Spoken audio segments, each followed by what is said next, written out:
नमस्कार बच्चों, जय हिंद। आप लोगों का वापस से हार्दिक स्वागत है मोशन के अगले अध्याय में। अभी तक हम लोगों ने स्ट्रेट लाइन मोशन को दो अध्याय में देखा है, जिसमें हमने हॉरिजॉन्टल मोशन में उसको एनालाइज किया और motion under the gravity analyse किया। अब हम लोग इन्हीं स्ट्रेट लाइन मोशन को एनालाइज करेंगे, बट आज की वीडियो का जो टॉपिक है वो होगा साइमल्टेनियस मोशन। हमें नेचर में चीजों को ऑब्जर्व करना है, जो ज्ञान हमारे पास है उसके जरिए बात करनी है। कुदरत हमें नया ज्ञान देगा, नई डिस्कवरीज प्रदान करेगा और ह्यूमैनिटी को इवॉल्व करेगा। और इसी प्रक्रिया के साथ अब हम लोग साइमल्टेनियस मोशन, यानी कि वो मोशंस जो एक साथ हो रहे हैं, साइमल्टेनियस का मतलब हुआ वो मोशंस जो एक साथ एक्ट कर रहे हैं, उस चीज को स्टडी करेंगे। इसके लिए जो हमारे पैरामीटर्स होंगे बड़े ही सिंपल्स हैं कि हमें दो मोशंस को एक साथ देखना है। इसका मतलब मान के चलो कि आपके पास एक ट्रक है, ठीक है। जो ट्रक होते हैं जिसमें बड़े बड़े कंटेनर्स होते हैं, उनका ये फ्लैट सरफेस है जो कि आपको यहां नजर आ रहा है, और आप यहां पर खड़े हो।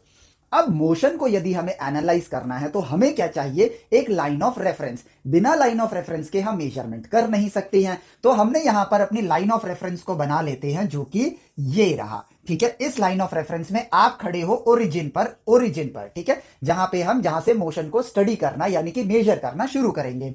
अब देखो, दो साइमल्टेनियस मोशन कैसे होगा कि एक होगा आपकी ट्रक की स्पीड, जो कि आपको स्पीड ऑफ ट्रक हमको यहां पर वीटी से रिप्रेजेंट करेंगे, और एक होगा आपकी स्पीड जो कि होगा स्पीड ऑफ पर्सन, जो कि हम वी से रिप्रेजेंट कर रहे हैं यहां पर। अब आपकी स्पीड को मैं ले लेता हूं साइमल्टेनियस मोशन, मतलब कि ट्रक और आप एक साथ मोशन कर रहे हो, तो ये कहलाएगा आपका साइमल्टेनियस मोशन। और अब बारी आती है इस चीज को एनालाइज करने की, ठीक है। तो मान लेते हैं कि ट्रक चल रहा है 5 मीटर प्रति सेकंड की स्पीड से और आप चल रहे हो 2 मीटर प्रति सेकंड की रफ्तार से, ठीक है। अब ये रहा ओरिजिन, और यहां पर ओरिजिन पे ही यहां पे हम एक ऑब्जर्वर खड़ा कर देते हैं जो मेजरमेंट इस ओरिजिन से ही करेगा। अब देखो, यहां पर ये ऑब्जर्वर जो बाहर रेस्ट में खड़ा है वो क्या देख रहा है, हमें उसको देखना है। समय के साथ ट्रक भी आगे बढ़ेगा, आप भी आगे बढ़ोगे। आप ट्रक की सरफेस पर आगे बढ़ोगे और ट्रक जमीन पर आगे बढ़ेगा, तो होगा क्या? आफ्टर 1 सेकेंड, ठीक है, इस ऑब्जर्वर को आपकी मोशन कैसी नजर आएगी, आपका मोशन कैसे नजर आएगा, अब उस पर देखते हैं। तो भैया, आपने कितना डिस्टेंस ट्रेवल किया? आपने ट्रक पे 1 मीटर गए और 2 मीटर का डिस्टेंस ट्रेवल कर लिया। लेकिन ये जो ट्रक है ये 5 मीटर आगे बढ़ गया है, तो 5 मीटर आगे ले हम 1 मीटर, 2 मीटर, 3 मीटर, 4 मीटर और ये 5 मीटर, ठीक है। तो यानी कि जो ओरिजिन होगा, ट्रक पे जो ओरिजिन आपने पॉइंट किया था वो यहां नजर आएगा। इट मींस ट्रक का जो प्लेटफॉर्म होगा वो आपको ऐसे नजर आएगा, ठीक है। लेकिन आप ट्रक पर कहां हो? 2 मीटर आगे हो, यानी कि इस पॉइंट से 2 मीटर आगे जा चुके हो। और यहां पे मैं डैश डैश लाइन के साथ अगर शो करूं, ठीक है, तो basically just observe this simultaneous motion. तो एक ऑब्जर्वर ने क्या देखा? ये ऑब्जर्वर आप ही हो, तो आपने यहां पर क्या देखा कि आपने एक्चुअली में 5 + 2 यानी कि आपने ट्रेवल किया है 7 मीटर का डिस्टेंस, ठीक है, 7 मीटर का डिस्टेंस। और क्योंकि ये मोशन एक ही साथ हुआ है, यानी कि वक्त गुजरा है मात्र 1 सेकेंड का। 1 सेकेंड में आपने अपना मोशन किया जिसमें आप 2 मीटर ट्रेवल करते हो, और ट्रक ने अपना मोशन किया जिसमें वो 5 मीटर ट्रेवल करता है। लेकिन ऑब्जर्वर को क्या दिखाई देता है कि आपने 7 मीटर का डिस्टेंस ट्रेवल किया। तो जो टोटल डिस्टेंस निकल कर आया वो distance travelled by truck plus distance travelled by the person is equal to distance travelled, total distance, ठीक है, टोटल डिस्टेंस ट्रेवल्ड, जो कि यहां पर क्या है? 5 metre plus 2 metre is equal to 7 metre. अब अगर मैं आपकी रफ्तार को कैलकुलेट करना चाहूं तो यहां पर ऑब्जर्वर के पॉइंट ऑफ व्यू से आपकी रफ्तार कितनी है? जो वास्तविकता में दिख रहा है वही तो सच्चाई है। तो आपने तो यार 7 मीटर ट्रेवल किया है 1 सेकंड के अंदर, तो आपकी जो रफ्तार निकल कर आती है, स्पीड जो निकल कर आती है, ठीक है, मैं यहां पर उसको वी से रिप्रेजेंट कर रहा हूं, फाइनल जो स्पीड निकल कर आती है वो आती है 7 मीटर। आपने डिस्टेंस ट्रेवल किया है 1 सेकंड के अंदर, तो आपकी रफ्तार निकल कर आई 7 मीटर प्रति सेकंड। अब देखने वाली बात यह है कि स्पीड ऑफ ट्रक और स्पीड ऑफ पर्सन ये कितने हैं? 5 मीटर प्रति सेकंड और 2 मीटर प्रति सेकंड। और यहां पर फाइनल रफ्तार कितनी आ रही है? 7 मीटर प्रति सेकंड। यानी कि आपकी रफ्तारें सिंपली ऐड हो जाती हैं, और फाइनल रफ्तार जो आपकी है वो सेम डायरेक्शन के अंदर, मोशन अंडर स्ट्रेट लाइन के अंदर, वो क्या देखने को मिल रहा है कुदरत में कि वो डायरेक्टली ऐड हो रही हैं। और यहां पर दोनों रफ्तारें एक ही दिशा में हैं, दोनों रफ्तारों की जो दिशा है वो एक ही है, यानी ट्रक और आपकी रफ्तार जिन दिशाओं में है वो सेम डायरेक्शन है। और यहां पर आपको देखने को मिला कि दोनों रफ्तारें ऐड हो गई, दोनों डिस्प्लेसमेंट्स ऐड हो गए, और फाइनल डिस्प्लेसमेंट निकालने के लिए भी डिस्टेंस ट्रक ने जितना डिस्टेंस ट्रेवल किया और आपने जितना डिस्टेंस ट्रेवल किया, ऐड किया, आपका डिस्टेंस आ गया। ट्रक की स्पीड जितनी थी और आपकी स्पीड जितनी थी, दोनों को ऐड किया, फाइनल आपका जो रफ्तार है, जो ऑब्जर्वर आपको देख रहा है, वो निकल कर आ गया। और इस रफ्तार को हम लोगों ने नाम दिया रिजल्टेंट स्पीड। ठीक है, और इस डिस्टेंस को हमने नाम दिया रिजल्टेंट डिस्टेंस। ठीक है, रिजल्टेंट डिस्टेंस ट्रेवल्ड। ठीक है, अब ये हमने कैसे देखा? ऑब्वियसली ऑब्जर्वेशन से देखा। ठीक है, अब यहां पर करते हैं अगली ऑब्जर्वेशन, जहां पर हम क्या करते हैं, ट्रक की जो डिस्टेंस है, ट्रक का जो रफ्तार है, उसकी दिशा पलट देते हैं। ठीक है, दिशा पलट देते हैं और देखते हैं क्या होता है।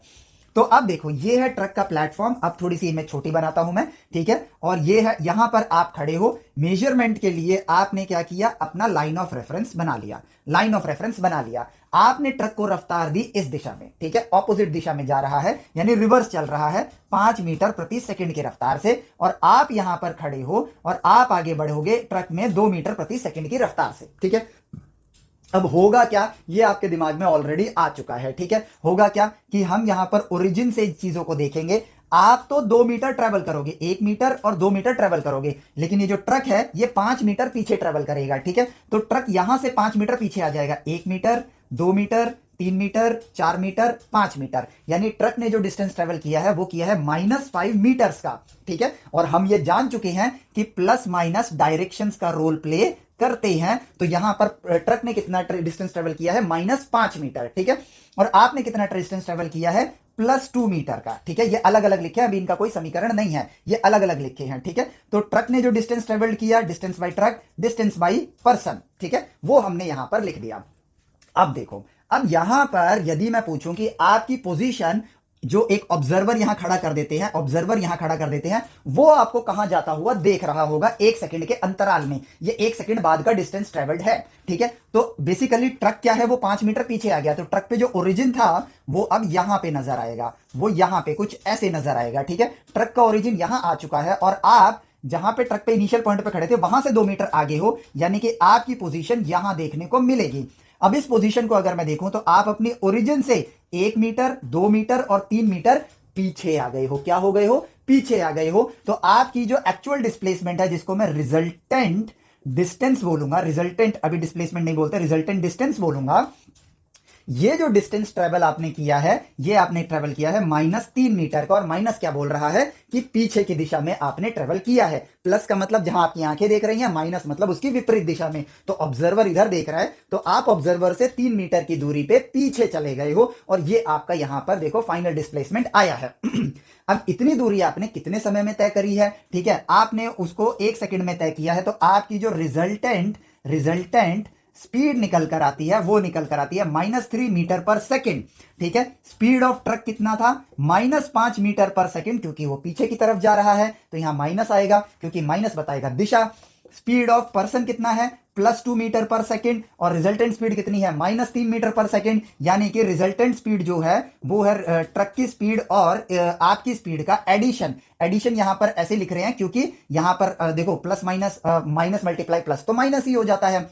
तो -5 metre per second plus 2 metre per second is equal to -3 metre per second, और विद डायरेक्शन आपको यहां पर रिजल्ट देखने को मिल रहा है। यानी कि इस ऑब्जर्वेशन के तहत हम ये कह सकते हैं कि स्ट्रेट लाइन मोशन में यदि साइमल्टेनियस मोशन होता है और वो एक ही दिशा में है, तो दोनों रफ्तारें जुड़ जाएंगी, दोनों की अपनी इंडिविजुअल डिस्प्लेसमेंट जुड़ जाएंगे, दोनों के यदि एक्सीलरेशन हो रहे होंगे तो वो जुड़ जाएंगे, यदि सेम दिशा में है तो।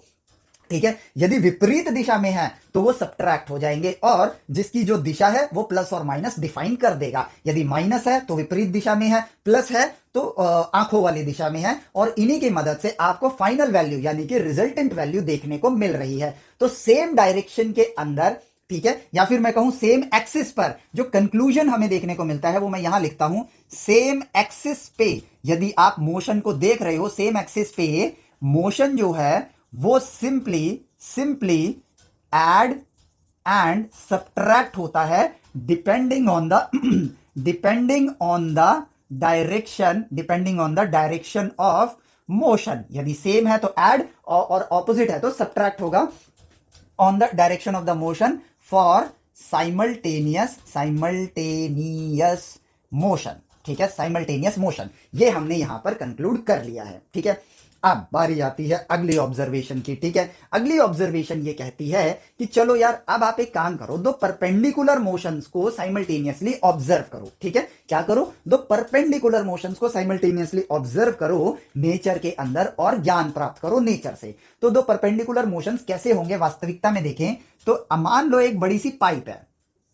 पुराने जमाने में लोगों ने यहां चींटी रख दी, चींटी एक कांस्टेंट स्पीड से आगे बढ़ रही है और पाइप को हमने एक रस्सी से बांध रखा है और हम पाइप को ऊपर खींच रहे हैं। और आज के जमाने में ऐसा मान लो, आजकल तो बड़ी बड़ी पाइप्स आती हैं, तो उस पाइप के अंदर एक इंसान खड़ा है, एक इंसान यहां खड़ा कर देते हैं, ठीक है, जो कि आगे जाएगा, मान लेते हैं 3 मीटर प्रति सेकंड की रफ्तार से। और ये पाइप एक क्रेन से बंधी हुई है और ये क्रेन इस चीज को ऊपर खींच रहा है और ये ऊपर जा रहा है 4 मीटर प्रति सेकंड की रफ्तार से, ठीक है। अब बात यह आती है कि यदि आपको मोशन को एनालाइज करना है, ध्यान से सुनना, यदि आपको मोशन को एनालाइज करना है तो आपको क्या करना होगा? मेजरमेंट करनी होगी, ठीक है। यदि मैं हॉरिजॉन्टल मोशन को और वर्टिकल मोशन को एनालाइज करना चाहता हूं और दोनों की दोनों स्ट्रेट लाइन मोशन है, तो मेरे लिए लाइन ऑफ रेफरेंस से बेस्ट कोई ऑप्शन रहेगा? बिल्कुल भी नहीं, क्योंकि लाइन ऑफ रेफरेंस में क्या कर सकते हैं हम लोग? ओरिजिन और कहां आप जा रहे हो प्लस माइनस के जरिए दिशाओं का पता लगाया जा सकता है, हॉरिजॉन्टल के लिए भी वर्टिकल के लिए भी, और दोनों अपना इंडिविजुअली अलग अलग होंगे, ठीक है, यदि हम इन दोनों मोशंस को अलग अलग देखें। लेकिन उससे पहले एक बार इस मोशन को एनालाइज करें तो हमें यह देखने को मिलेगा कि हम मेजरमेंट के लिए अपनी एक लाइन ऑफ रेफरेंस बनाते हैं, ठीक है, हॉरिजॉन्टली बना ली, तो होगा क्या कि समय के साथ ये आदमी 3 मीटर आगे बढ़ जाएगा पाइप के अंदर, ठीक है, और ये दोनों मोशन एक साथ हो रहे हैं, एक ही वक्त पर हो रहे हैं, तो ये आदमी 1 मीटर, 2 मीटर और 3 मीटर का डिस्टेंस ट्रेवल करेगा, ठीक है। कितना डिस्टेंस ट्रेवल करेगा? 3 मीटर, और ये था आपका ओरिजिन। बट अब वर्टिकल मोशन के लिए भी तो मेजरमेंट करनी है, तो हमने वर्टिकल रेफरेंस लाइन बना ली जिसके जरिए हम मेजरमेंट करेंगे। तो हमें देखने को मिलेगा कि ये जो पाइप है, एक्चुअली में जिस 3 मीटर को इसने 1 सेकंड में कवर किया है, उस 1 सेकंड के दौरान ये पाइप जो है 4 मीटर ऊपर चली जाएगी। ये पाइप जो है 1 मीटर, 2 मीटर, 3 मीटर, 4 मीटर, ये पाइप जो है 4 मीटर ऊपर आ गई है, और ये पाइप आपको कुछ इस जगह देखने को मिल रही है, और इस पाइप में ये इंसान 1 मीटर, 2 मीटर और 3 मीटर आगे है, यानी ये इंसान आपको यहां देखने को मिलेगा, ठीक है, इस पोजीशन पर देखने को मिलेगा। थोड़ा आगे बना दिया है, ठीक है, ये रहा, ये रहा, ठीक है, इस पोजीशन पर आपको देखने को मिलेगा। अब ऑब्जर्वर के पॉइंट ऑफ व्यू से देखो, ऑब्जर्वर यदि यहां खड़ा है तो उसको इस पर्सन का मोशन ऐसे और ऐसे अलग अलग नहीं नजर आएगा, क्योंकि ये तो एक साथ चल रहे हैं, तो उस ऑब्जर्वर को ये मोशन इस तरह से जाता हुआ नजर आएगा, और ये हो जाएगा इन दोनों साइमल्टेनियस मोशंस का कॉम्बिनेशन मोशन, यानी कि जिसको आप बोलोगे रिजल्टेंट मोशन। लेकिन आगे बढ़ने से पहले इस परिस्थिति को ऑब्जर्व करो और सोचो, तो यहां पर एक चीज देखने को मिल रही है, क्या इस 4 मीटर प्रति सेकंड की रफ्तार ने, जो कि वर्टिकल डायरेक्शन में है, इसने 3 मीटर प्रति सेकंड वाली रफ्तार के साथ कोई भी इंटरफेरेंस करा? बिल्कुल नहीं किया। 3 मीटर प्रति सेकंड वाली जो रफ्तार थी वो अपना काम कर रही थी, 4 मीटर प्रति सेकंड वाली रफ्तार अपना काम कर रही थी। तो इस चीज को यदि हम देखें तो दोनों मोशंस एक दूसरे से इंडिपेंडेंट हैं। ध्यान से ऑब्जर्व किया जाए तो समझ आता है, और कोई मुश्किल चीज भी नहीं है, लेकिन यह देखने को मिल रहा है कि ये दोनों मोशंस इंडिपेंडेंट है। पाइप ऊपर जा रही है, उसकी वजह से इसके हॉरिजॉन्टल मोशन पे कोई फर्क नहीं पड़ा है। पाइप आदमी आगे जा रहा है, इसकी वजह से पाइप के ऊपर जाने पर भी कोई फर्क नहीं पड़ा है, ठीक है। तो इसका मतलब ये दोनों मोशंस आपस में क्या है? इंडिपेंडेंट है। और यहां पर दो परपेंडिकुलर मोशंस को यदि हम स्टडी कर रहे हैं तो परपेंडिकुलर मोशंस के अंदर, ठीक है, दोनों मोशंस जो है, both motions are independent of each other, ठीक है। ये हम ऑब्जर्व कर पा रहे हैं, हमें अपनी तरफ से, हम ह्यूमन साइंस नहीं लिखते हैं, जो वास्तविकता में दिखेगा उसी को हम यहां पर लिखते जाएंगे, और ये हमारी एनालिसिस की एक रिपोर्ट की तरह है और कुछ नहीं, ठीक है। लेकिन एक चीज और देखने को मिल रही है कि इन दोनों मोशंस का जो कॉम्बिनेशन है, ठीक है, वो बेसिकली प्रोड्यूस कर रहा है एक रिजल्टेंट मोशन, ठीक है। तो यहां पर कॉम्बिनेशन, ठीक है, combination of two independent motion producing a resultant motion when occurring simultaneously, ठीक है, साइमल्टेनियसली, बड़े लंबे लंबे शब्द आ रहे हैं, ठीक है। तो साइमल्टेनियसली अकर करेंगे तो हम यहां पर कहेंगे कि combination of two independent motions. अब बातों को सुनो ध्यान से, ठीक है। जब सीधी रेखा में भी बढ़ रहे थे तो ट्रक ने अपना मोशन किया था, आदमी ने अपना मोशन किया था, तो यहां पर भी ये दोनों मोशन अपना अपना काम कर रहे थे, बट सीधी रेखा में ये दोनों ऐड हो जा रहे थे, ठीक है। लेकिन परपेंडिकुलर मोशन के अंदर ये दोनों ऐड नहीं होंगे, बल्कि ये सिर्फ अपना अपना काम करते हुए नजर आ रहे हैं, अपना अपना काम करते हुए नजर आ रहे हैं, और उसकी वजह से एक फाइनल आपको रिजल्टेंट मोशन देखने को मिल रहा है। सीधी रेखा में जब हमने ऑब्जर्व किया दो साइमल्टेनियस मोशन को, तो हमें रिजल्टेंट मोशन क्लियरली नजर आया कि सेम दिशा में है तो ऐड हो जाएंगे, विपरीत दिशा में है तो सब्ट्रैक्ट हो जाएंगे। लेकिन इस केस के अंदर हमारे पास एक कंडीशन निकल कर आती है कि आपका जो मोशन होता है, ध्यान से सुनना, मोशन जो होता है वो डायरेक्शन डिपेंडेंट होता है, और ये बात याद नहीं करनी है, ये लॉजिकली समझना है हमें, ठीक है। और ये कैसे समझ आती है बात, क्योंकि लॉजिकली अगर सोचा जाए तो अगर हम कुछ क्वांटिटीज को वास्तविकता में देखें, जैसे कि मास, इस चीज में इतना मास है, समय कितना बीत गया है, ठीक है, या फिर हम कहें कि कितने लीटर का पानी आपके पास मौजूद है, तो वो दिशा के साथ बदल नहीं जाएगा, वहां पर क्वांटिटी जो है वो इनफ है सारी इंफॉर्मेशन देने के लिए जो नेसेसरी है। लेकिन मोशन के अंदर यदि मैं सिर्फ ये कहूं कि मेरा दोस्त 5 मीटर प्रति सेकंड की रफ्तार से जा रहा है, तो ये एक अधूरी इंफॉर्मेशन है, क्योंकि जब तक ये ना पता चले कि कहां जा रहा है, ये इंफॉर्मेशन काम की नहीं है। और साथ ही साथ तीसरा पैरामीटर भी यहां पे निकल कर आता है कि जिस दिशा में जा रहा है वो किसके पॉइंट ऑफ रेफरेंस से मेजर किया गया है। क्योंकि मैं कहता हूं कि मेरा दोस्त, जो कि मैं दिल्ली में हूं, तो मेरा दोस्त भी दिल्ली में है, वो मैंने दिल्ली में बोला कि वो 5 मीटर प्रति सेकंड की रफ्तार से ईस्ट डायरेक्शन में जा रहा है। लेकिन आप ये बात मान के चलो कि आप ये बात किसी और प्लेस से सुन रहे हो, तो आपकी पोजीशन अलग है। फॉर एग्जांपल आप बेंगलोर से सुन रहे हो, तो बेंगलोर में आपकी पोजीशन अलग है, उसकी दिशा को कैलकुलेट किया है मैंने अपने पॉइंट ऑफ व्यू से, बट आपके पॉइंट ऑफ व्यू से वो दिशा अलग हो जाती है। हाँ, ईस्ट एक बड़ा ही सिंपल सा डायरेक्शन है, लेकिन अगर मैं लाइन ऑफ रेफरेंस से बताऊं कि मान लेते हैं मैंने इस दिशा को अपना लाइन ऑफ रेफरेंस मान लिया है, ठीक है, और मैं कहता हूं कि वो मेरी लाइन ऑफ रेफरेंस में 5 मीटर प्रति सेकंड की रफ्तार से जा रहा है, बट बेंगलोर में आप खड़े हो, इस दिशा में देख रहे हो, इस वीडियो को देख रहे हो, तो आपकी लाइन ऑफ रेफरेंस तो ये हो जाएगी। तो आपकी लाइन ऑफ रेफरेंस और मेरी लाइन ऑफ रेफरेंस दोनों अलग अलग दिशाओं में हैं, तो आपके लिए ये चीज बदल जाएगी। इसलिए जो एंगल मेजर किया जाता है वो लाइन ऑफ रेफरेंस से किया जाता है, लेकिन वो चीज जो डायरेक्शन है वो डिपेंड करती है पर्सन टू पर्सन, यानी कि जिस पर्सन ने उस एंगल को बताया है उसका लाइन ऑफ रेफरेंस का पता होना जरूरी है, अन्यथा जो एंगल होगा वो आपके लिए सेम तो होगा नहीं, क्योंकि आपका लाइन ऑफ रेफरेंस और मेरा लाइन ऑफ रेफरेंस क्या हो सकता है, अलग हो सकता है, ठीक है। और इसी के साथ आगे अब हम लोग ऑब्जर्व करने के लिए तैयार हो जाते हैं, ठीक है।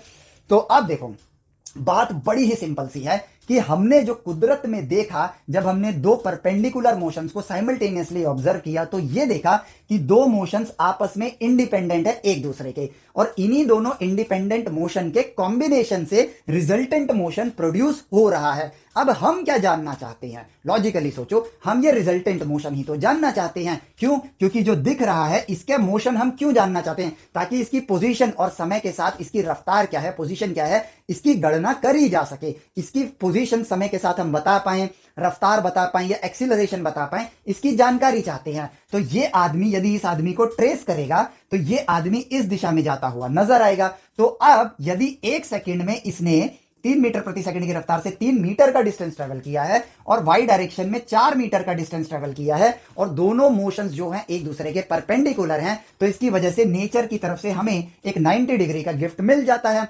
और यदि 90 डिग्री का गिफ्ट मिल गया है तो आप खुद से सोचो, आपको सिर्फ कुदरत से गणित की भाषा में बात करना है, और वो गणित आपको यूज करनी है जो अभी तक आपने सीखी है। क्या एक राइट एंगल ट्राइंगल आपको नजर नहीं आ रहा है? आ रहा है। और यदि राइट एंगल ट्राइंगल नजर आ रहा है तो ट्रिग्नोमेट्री और पाइथागोरस, ये वो चीजें हैं जो हमने राइट एंगल ट्राइंगल में जानी है, और उन्हीं का हम लोग यहां पर क्या ले सकते हैं, मदद ले सकते हैं। तो यदि इसने 3 मीटर ट्रेवल किया है 1 सेकंड में हॉरिजॉन्टली जाके, और वर्टिकली ये 4 मीटर ऊपर चला गया है, तो ये वाली लंबाई कितनी होगी? पाइथागोरस का इस्तेमाल करते हैं, तो यहां पर निकल कर आएगा 3 का स्क्वायर 9, 4 का स्क्वायर 16, दोनों को ऐड करेंगे और अंडर रूट करेंगे तो 25 का अंडर रूट, यानी कि 5 मीटर इसने इस दिशा में ट्रेवल किया है।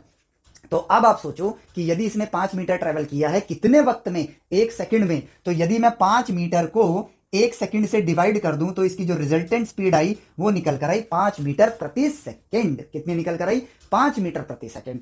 अब जरा सोचो कि यहां पर जैसा कि मैंने कहा कुछ चीजें स्केलर होती हैं, कुछ चीजें ऐसी होती है जो सिर्फ क्वांटिटी पर डिपेंड करती है, लेकिन जो ये मोशन है ये इस चीज को यदि हम देखें तो ये सिर्फ क्वांटिटी पर डिपेंड नहीं कर रहा है, ये डायरेक्शन पर डिपेंड कर रहा है, और डायरेक्शन आपके लाइन ऑफ रेफरेंस पे डिपेंड करती है। अब क्योंकि आप किसी भी चीज का अगर मोशन के अंदर मैग्नीट्यूड बता रहे हो तो बिना डायरेक्शन के ये इंफॉर्मेशन अधूरी होती है। तो आपको सिर्फ ये नहीं बताना होगा कि आप कितनी रफ्तार से जा रहे हो, इन लाइन ऑफ रेफरेंसेस की मदद से आपको एंगल भी बताना होगा कि किस एंगल पे जा रहे हो। तो हम जो ये हॉरिजॉन्टल लाइन है जो कि हमारा पहला लाइन ऑफ रेफरेंस है और ये जो दूसरा लाइन ऑफ रेफरेंस है, यहां पर हम आइज वाली डायरेक्शन से एंगल को बताते हैं अभी के लिए, ठीक है। तो वो एंगल निकल कर आएगा ये थीटा, ठीक है। मान लेते हैं वो एंगल थीटा है, तो मैं यहां पर क्या ये नहीं कर सकता हूं कि ये भैया राइट एंगल ट्राइंगल है तो मैं ट्रिग्नोमेट्री का इस्तेमाल कर लूं। तो यहां पर मैंने tan थीटा को लिया जो कि परपेंडिकुलर टू बेस का रेशियो है, जो कि आएगा 4 मीटर डिवाइडेड बाई 3 मीटर, जो कि निकल कर आए 4/3, और रिप्रेजेंट करने के लिए हम इसको ऐसे लिखते हैं theta is equal to tan inverse 4/3। ये कोई फॉर्मूला नहीं है, ये मात्र एक रिप्रेजेंटेशन है जो हमने गणित में जाना है, ठीक है। और ये वैल्यू हम कैसे बताएंगे, क्योंकि ये कोई फॉर्मूला नहीं है। ऑब्वियसली इंसानों ने हर एंगल के लिए डेटाबेस डेटा प्लॉट कर करके डेटा कैलकुलेट कर करके लिख लिया है, और अब हम देखेंगे कि 4/3 पे किस एंगल पर tan थीटा का जो रेशियो होता है वो 4/3 निकल कर आता है। तो जो जब हम उस डेटाबेस में देखेंगे तो इसकी वैल्यू मुझे पता है इसलिए लिख रहा हूं, अन्यथा वही जो डेटाबेस में लिखा होगा वही थीटा की वैल्यू होगी। तो वो निकल कर आता है 53 डिग्री पर। किस एंगल पर? 53 डिग्री पर वो वैल्यू निकल कर आएगी। यानी कि हमें अब ये पता चल गया कि दो साइमल्टेनियस मोशन यदि परपेंडिकुलर हैं और दोनों इंडिपेंडेंट हैं, combination of two independent motions occurring simultaneously से प्रोड्यूस होने वाला रिजल्टेंट मोशन का मैग्नीट्यूड पाइथागोरस की मदद से निकल रहा है और एंगल ट्रिग्नोमेट्री की मदद से निकल रहा है। और अब आप इन कड़ियों को जोड़ो। फ्रॉम नंबर्स टू इवोल्यूशन के अंदर जब हमने ट्रिग्नोमेट्री को समझा था, वहां पर हमारे पास एक कोऑर्डिनेट प्लेन था, उसके अंदर हम लोगों ने एंगल को मेजर किया था पॉजिटिव एक्स एक्सिस से, ठीक है। तो वो कड़ियां यहां पर अब जुड़ रही हैं। एक्चुअली में गणित का वो जो ज्ञान है ना, वो एक नेसेसिटी थी। और वो नेसेसिटी क्यों निकल कर आई? क्योंकि इंसान मोशन को स्टडी कर रहा था। मोशन को स्टडी करते करते उसने जो गणित में ज्ञान लिया था वो ज्ञान इस्तेमाल किया, यहां पे समझ आई, और उस समझ के साथ हमारी ट्रिग्नोमेट्री और इवॉल्व हुई। और जब हमारी ट्रिग्नोमेट्री और इवॉल्व हुई तो हमने और बेहतर ढंग से इससे बात करी, इसने उसको और इवॉल्व किया। तो बेसिकली हम गणित के जरिए कुदरत से बात करते हैं, कुदरत से ज्ञान प्राप्त करते हैं, और कुदरत हमारी गणित को और इवॉल्व करता है, और ये कंटिन्यूटी चलती रहती है और ह्यूमंस इसी तरीके से इवॉल्व करते हैं। यही है आपका ट्रू साइंस और ट्रू मैथमेटिक्स का दायरा, मतलब एक राइट वे, दायरा नहीं राइट वे कहेंगे इसे। और यहां पे देखो हमारा काम हो गया, क्योंकि मोशन के अंदर आप क्या जानना चाहोगे कि आपका मैग्नीट्यूड कितना है, आपने पता लगा लिया। आपकी दिशा कितनी है वो आपने पता लगा लिया, और दिशा बताई आपने दो लाइन ऑफ रेफरेंसेस की मदद से। यदि यहां पर ये 53 डिग्री है तो यहां पे 90 में से 53 माइनस करेंगे तो आएगा 37 डिग्री। तो आप इस लाइन ऑफ रेफरेंस से भी एंगल बता सकते हो। तो यहां पर हमें एक चीज देखने को मिली कि दो परपेंडिकुलर मोशंस कैसे वर्क करते हैं, यानी कि वो एक दूसरे से इंडिपेंडेंट रहते हैं। असली नॉलेज जो है वो ये है कि both motions are independent of each other, ठीक है। दोनों के दोनों मोशंस जो हैं एक दूसरे से इंडिपेंडेंट हैं, यानी कि 4 मीटर प्रति सेकंड वाला 3 मीटर प्रति सेकंड को इंटरफेयर नहीं कर रहा है, 3 मीटर प्रति सेकंड वाला 4 मीटर प्रति सेकंड वाले के साथ इंटरफेयर नहीं कर रहा है, दोनों अपना काम कर रहे हैं। और इसी के साथ इंसान के माइंड में आया एक यूरेका मोमेंट, ठीक है। और वो यूरेका मोमेंट क्या था कि फाइनली इंसान शायद अब जान गया है कि 2 डायमेंशनल मोशन को कैसे नेचर के अंदर देखना है। इस क्यूरियोसिटी के साथ कि मोशन जब एक साथ हो रहा है, इसको एनालाइज करते करते इंसान अब मोशन इन प्लेन को एनालाइज करने के लिए काबिल बन चुका है। और इसको वास्तविकता में एक चीज और नजर आ रही है कि ये दोनों मोशन जो कि इंडिपेंडेंट है एक दूसरे के, वो दोनों का कॉम्बिनेशन से एक रिजल्टेंट मोशन प्रोड्यूस हो रहा है। और रियल लाइफ में लोगों ने देखा कि यदि कोई इंसान, एक मान लेते हैं उस जमाने में बुलक कार्ट थी, बुलक कार्ट पे बैठा हुआ है, बुलक कार्ट आगे जा रही है और उसने एक बॉल को फेंका और कैच किया, तो जो बुलक कार्ट पे बैठा है उसने तो इसको सिर्फ एक हॉरिजॉन्टल, एक वर्टिकल मोशन की तरह देखा। लेकिन जो आदमी बाहर खड़ा है उसको ये चीज कैसे नजर आई? उसको ये चीज ऐसे नजर आई कि ये बुलक कार्ट है, ये आदमी है, इसने बॉल को फेंका। जो बाहर खड़ा ऑब्जर्वर था उसने देखा कि ये बॉल ने ऐसे ट्रेवल किया, क्योंकि बुलक कार्ट भी आगे ट्रेवल कर चुकी है और आदमी भी आगे पहुंच गया है, यानी बॉल की ट्रेजेक्टरी ये थी। अब क्योंकि यहां से हमें यह बात समझ आ रही है कि मोशन इंडिपेंडेंट है आपके दोनों हॉरिजॉन्टल और वर्टिकल डायरेक्शन में, तो यहां पर वर्टिकल मोशन को इंडिपेंडेंटली स्टडी किया जा सकता है और हॉरिजॉन्टल मोशन को इंडिपेंडेंटली स्टडी किया जा सकता है, जो कि अभी हमने नहीं सीखा है, लेकिन क्या किया जा सकता है ये पता चल गया है। और इन्हीं दोनों इंडिपेंडेंट मोशन के कॉम्बिनेशन से ये वाला मोशन प्रोड्यूस होगा, जो कि हम अगर पॉइंट बाय पॉइंट ऑब्जर्व करें तो हमें समझ आएगा कि यहां पर जब पर्सन है, इसने बॉल को थ्रो किया, पर्सन ने बॉल को थ्रो किया, बॉल ऊपर जा रही है और बॉल आगे भी जा रही है, क्योंकि बॉल और बुलक कार्ट की जो रफ्तार है वो सेम है। तो बॉल एक्चुअली में ऊपर गई, आगे गई, ऊपर गई, आगे गई, ऊपर गई, आगे गई, ऊपर गई, आगे गई। अब यहां पे जाके बॉल रुक जाती है, अब बॉल नीचे गिरना स्टार्ट करेगी, तो बॉल नीचे आई, आगे गई, नीचे आई, आगे गई, नीचे आई, आगे गई, और इस तरह की ट्रेजेक्टरी देखने को मिली। यहां तो मैंने आगे पीछे दिखा है, बट ये एक साथ हो रहा है, यानी साइमल्टेनियसली हो रहा है, इसलिए इसकी जो ट्रेजेक्टरी है वो बस आपको इस तरह से देखने को मिलेगी। यानी कि नेचर ने हमें दिखा दिया, ध्यान से सुनना, नेचर ने हमें दिखा दिया कि motion in plane is basically combination of two straight line motions, और ये दोनों स्ट्रेट लाइन मोशंस एक दूसरे के परपेंडिकुलर होंगे, और ये दोनों motions independent of each other होंगे, यानी एक दूसरे पे निर्भर नहीं करेंगे, ये दोनों अपना काम करेंगे, और इनके इंडिपेंडेंट मोशंस में जो वेरिएशन आएगा रिजल्टेंट मोशन उसी के हिसाब से बनेगा। फॉर एग्जांपल, यदि ये 3 मीटर प्रति सेकंड की रफ्तार से न जाके 2 मीटर प्रति सेकंड की रफ्तार से जाता तो वो सिर्फ 2 ही मीटर पहुंचता, यानी आदमी आपको यहां खड़ा दिखता। यदि ऊपर जाने की रफ्तार 4 मीटर प्रति सेकंड ही होती तो इसका रिजल्टेंट मोशन ऐसा देखने को मिलता, जो कि ग्रीन लाइन से अलग है। यदि इसका मोशन भी 4 मीटर प्रति सेकंड होता तो ये आदमी यहां खड़ा होता, तो ये मोशन आपको ऐसे देखने को मिलता। यानी कि जो एंगल है आपका वो डिपेंड करता है इन दोनों मोशंस पे, लेकिन ये दोनों मोशंस आपस में इंडिपेंडेंट है, ठीक है। इन दोनों मोशंस के कॉम्बिनेशन पे डिपेंड करता है, रिजल्टेंट जो है इन दोनों मोशन के कॉम्बिनेशन पे डिपेंड करता है, और ये दोनों मोशन आपस में इंडिपेंडेंट है। इट मींस आप हॉरिजॉन्टल एक्सिस पर अपनी इंडिविजुअल कैलकुलेशन कर सकते हो, वर्टिकल एक्सिस पर अपनी इंडिविजुअल कैलकुलेशन कर सकते हो, और यहीं से डिस्कवरी होती है आपके कोऑर्डिनेट प्लेन की। और फाइनली यहां पर आप जो देख रहे हो दो इंडिविजुअल लाइन ऑफ रेफरेंसेस, ये एक्चुअली में मिलके बना रहे हैं आपका कोऑर्डिनेट प्लेन। यानी कि मैथ में जो आप पढ़ते हो उसकी खोज मोशन को स्टडी करते वक्त हुई थी, और अब इस कोऑर्डिनेट प्लेन को जरा हम लोग देखते हैं और समझते हैं, ठीक है। इंडिपेंडेंट मोशन वाली बात सबसे इंपॉर्टेंट है जो हमने जानी है, ठीक है। अभी इसको कंक्लूड करेंगे। अब देखो बात है ना बड़ी सिंपल है। एक्चुअली में क्या है ना, हम लोग यहां पर जब चीजों को अपनी फिजिक्स की किताब में देखते हैं, ठीक है, तो यहां पर क्या है ना, चीजों को जब लोगों ने इस तरह से ऑब्जर्व करके खोजा, तो वो खोजने के बाद वो परिपक्व हो गए चीजों को बहुत ही शॉर्ट फॉर्म में लिखने के लिए, ठीक है। हमारी बुक्स के अंदर जो सबसे बड़ी कमी हो जाती है वो ये कि जो उन्होंने लास्ट में चीजों को लिखा, अपने लिए शॉर्टकट में लिखना स्टार्ट किया, हम लोग उसी को दिखा देते हैं वहां पर, और वेक्टर जो चीज हम पढ़ते हैं मोशन इन प्लेन को स्टडी करने से पहले, उसकी खोज को जानने की बजाय सीधा फॉर्मूलाज पे आ जाते हैं। ट्राइंगल लॉ, पैरेललोग्राम लॉ, इसकी तो आपको जरूरत ही नहीं पड़ेगी। आपको वेक्टर्स को याद नहीं करना है, वेक्टर के लॉज को याद नहीं करना है, उनके डेफिनेशंस को नहीं पढ़ना है, बल्कि नेचर में खोजना है। तो होता क्या है एक्चुअली में, ये चीज 2+2 को सॉल्व करने जितनी ही आसान है, बट वो जो फिगर्स हमारे ऊपर फेंक के मारे जाते हैं ना, वो एंड रिजल्ट्स हैं, और वो लोग लिखते हैं जो भैया इन सारी चीजों को ऑब्जर्व करके परम ज्ञानी बन चुके हैं, तो उनके एंड रिजल्ट्स हमें देखने में बड़े अच्छे लगते हैं, तो हम वही चीजें किताबों में डाल देते हैं, जिसकी वजह से ये चीजें एक्चुअली में आसान होते हुए भी लुक वाइज विजुअली हमें कॉम्प्लिकेटेड लगनी स्टार्ट हो जाती हैं। हम सर्कल के अंदर इधर का वेक्टर, उधर का वेक्टर, रिजल्टेंट वेक्टर, ये वेक्टर, वो वेक्टर, ऐसे ऐसे करके जब दिखाना स्टार्ट करते हैं तो लगता है कि ये बड़ी ही कॉम्प्लिकेटेड चीज है, बट एक्चुअली में ये होती बड़ी ही आसान है। अब देखो, मात्र साइमल्टेनियस मोशंस को ऑब्जर्व करने से हमको कितना ज्ञान मिल गया कि सेम दिशा में होगा तो ऐड हो जाएगा, विपरीत दिशा में होगा तो सब्ट्रैक्ट हो जाएगा, परपेंडिकुलर होंगे एक दूसरे के तो ये एक दूसरे के साथ इंटरफेयर नहीं करेंगे, बट इनका कॉम्बिनेशन देखने को मिलेगा हमें, और वो कॉम्बिनेशन को हम लोग यहां पर कुदरत के द्वारा दिया गया गिफ्ट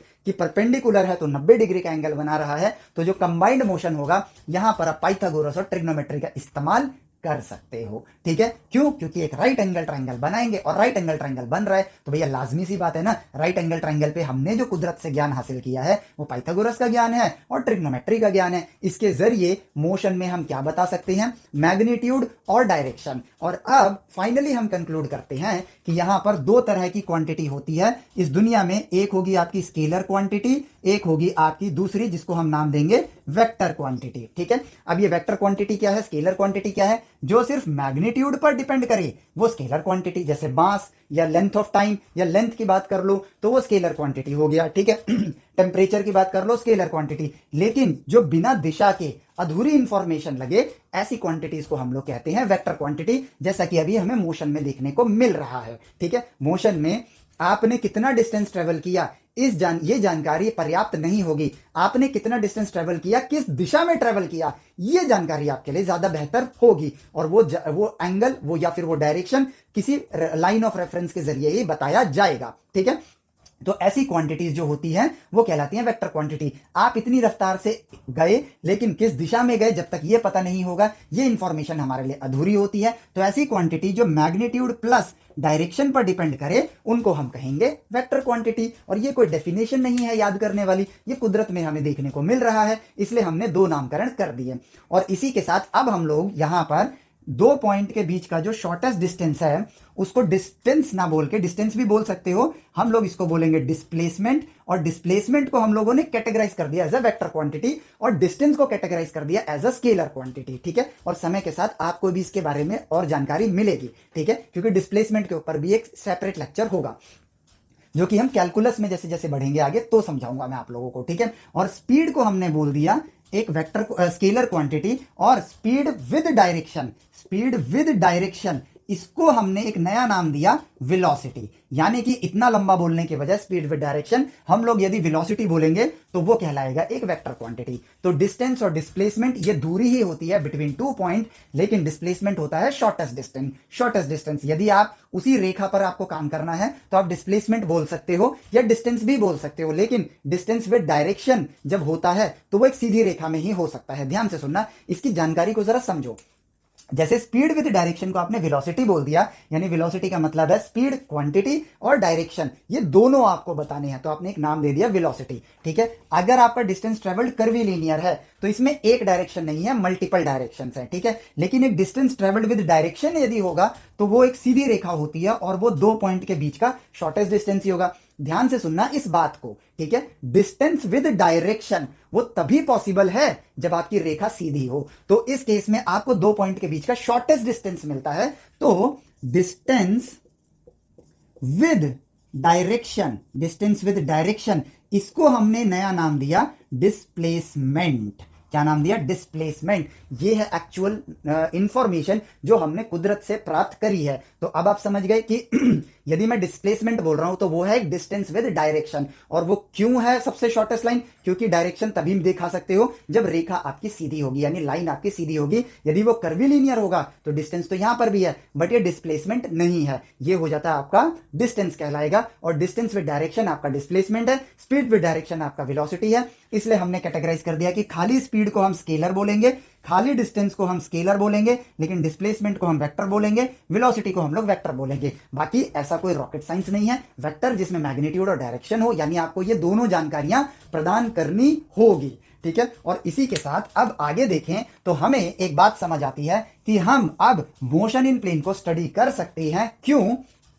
क्योंकि कुदरत में देखने को मिल रहा है कि एक प्लेन के अंदर यानी कि द्वि आयाम में, स्ट्रेट लाइन मोशन को हम कहेंगे एक आयामी, वन डायमेंशनल मोशन, और प्लेन के अंदर दो आयाम है द्वि आयामी यानी कि टू डायमेंशनल मोशन। इसके अंदर मोशंस को यदि देखा जाए तो दो परपेंडिकुलर मोशंस जो हैं वो एक दूसरे से इंडिपेंडेंट हैं। और जब ये दोनों परपेंडिकुलर मोशंस एक साथ होंगे तो इनके कॉम्बिनेशन से प्रोड्यूस होगा रिजल्टेंट मोशन। सीधी रेखा में जुड़ जाएंगे या घट जाएंगे, लेकिन वर्टिकल परपेंडिकुलर डायरेक्शन में है तो यहां पाइथागोरस और ट्रिग्नोमेट्री की मदद से आप रिजल्टेंट मोशन बताओगे। और इसी के साथ हमारे पास मेजरमेंट करने के लिए आ गया एक नया सिस्टम जो कि बना है दो लाइन ऑफ रेफरेंसेस की मदद से, जिसके जरिए आप नेचर को नंबर्स के साथ एसोसिएट करते हो और नंबर के फ्लो से स्पीड, डिस्टेंस, टाइम ये सारी चीजें मेजर करते हो, ठीक है। तो ये हो गया आपका ओरिजिन। ये है +1 +2 +3, -1 -2 -3, और यहां पर आपने लिया +1 +2 +3 क्योंकि ये भी एक लाइन ऑफ रेफरेंस है। यहां पर आपने लिया -1 -2 -3, और यहां पर ये करने के साथ हमने ये क्यों किया? साइमल्टेनियस मोशन को एनालाइज कर रहे थे और ये मिला हमें नेचर से गिफ्ट। ये आपका एक फ्रेम की तरह नजर आ रहा है। ये दो रेफरेंस लाइन की मदद से बनाया गया है, जिसके जरिए आप मेजरमेंट करते हो हॉरिजॉन्टल डायरेक्शन की या वर्टिकल डायरेक्शन की। और इसी के साथ क्योंकि ये फ्रेम जैसा नजर आ रहा है, अब हम टू लाइन ऑफ रेफरेंस बोलने के बजाय हमने इसको नाम दिया फ्रेम ऑफ रेफरेंस। क्या नाम दिया? Frame of reference. ठीक है, रेफरेंस। ठीक है, स्पेलिंग पता नहीं सही लिखी है गलत लिखी है।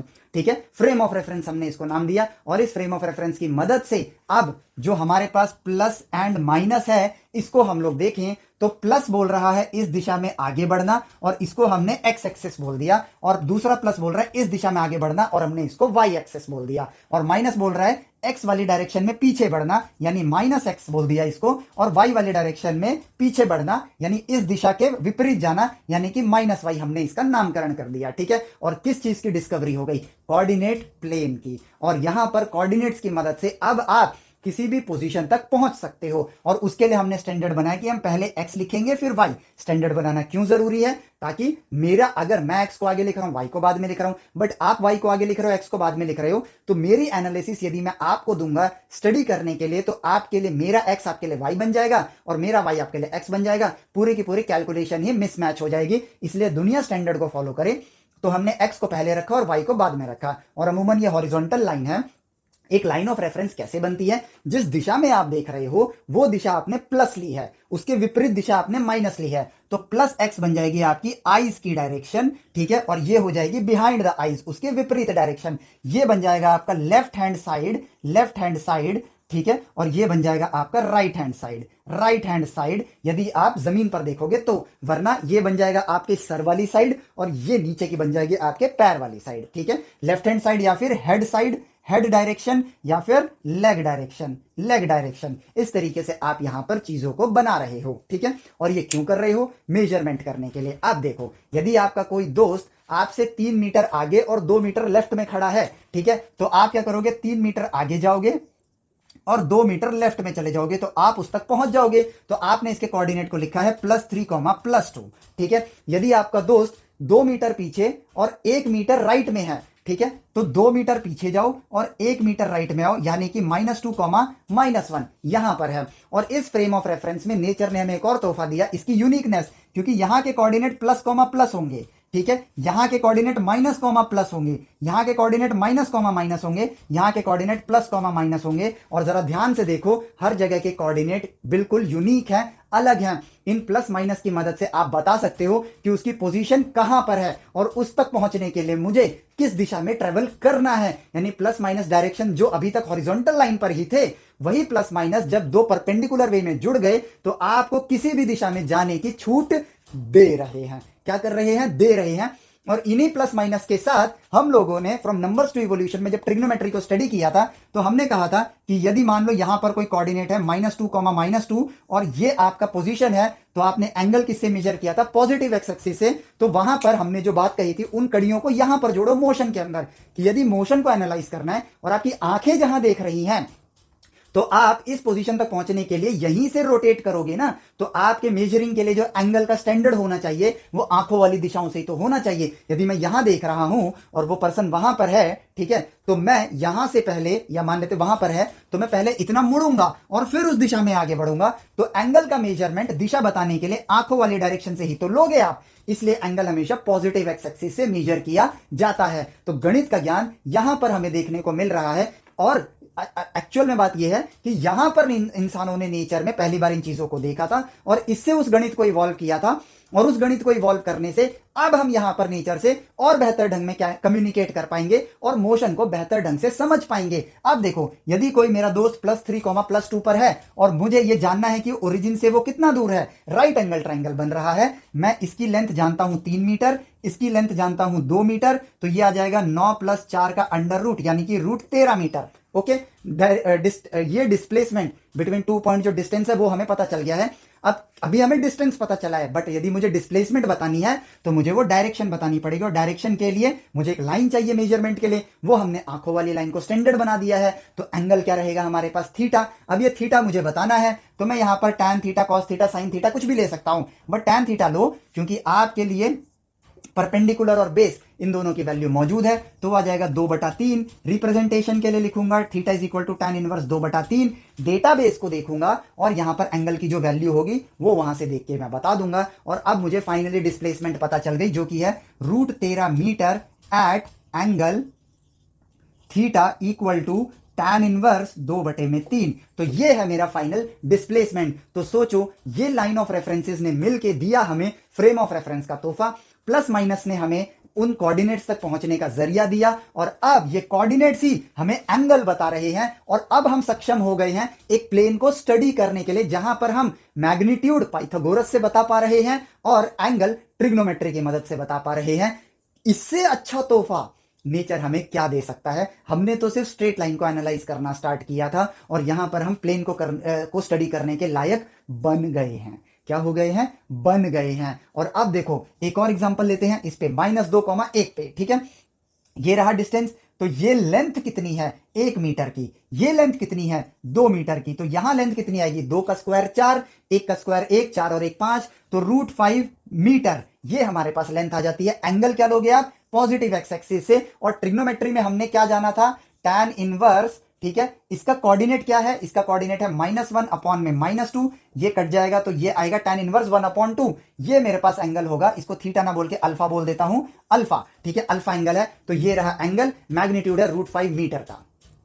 अब ट्रिग्नोमेट्री हमने क्या देखी थी इस फ्रेम ऑफ रेफरेंस में? इस यूनिकनेस की वजह से, ठीक है, हमने हर एंगल को सेपरेटली लिया था, विद डायरेक्शन लिया था, और हमने यहां पर एक डेटाबेस तैयार किया था चारों क्वाड्रेंट्स के लिए। तो जहां पर tan अल्फा की वैल्यू 1/2 होती है 180 से लेकर 270 के बीच में, डेटाबेस में हम वो वैल्यू देखेंगे और हमें अल्फा की वैल्यू पता चल जाएगी। यानी कि ये एक परफेक्ट चीज नेचर ने गिफ्ट के फॉर्म में हमें दे दी, जहां पर हम मैग्नीट्यूड और डायरेक्शन दोनों बता सकते हैं और नेचर को नंबर के साथ एसोसिएट कर सकते हैं। और इसी को कहते हैं हम लोग कोऑर्डिनेट प्लेन या फ्रेम ऑफ रेफरेंस। इसके जरिए हम नेचर को नंबर्स के साथ एसोसिएट करते हैं, मैग्नीट्यूड एंड आपका डायरेक्शन बता पाते हैं। ठीक है, आप देखो, अब फाइनली यहां पर इन सारी ऑब्जर्वेशंस के साथ हमने क्या डिस्कवर किया? हमने डिस्कवर किया कि मोशन एक वेक्टर क्वांटिटी है।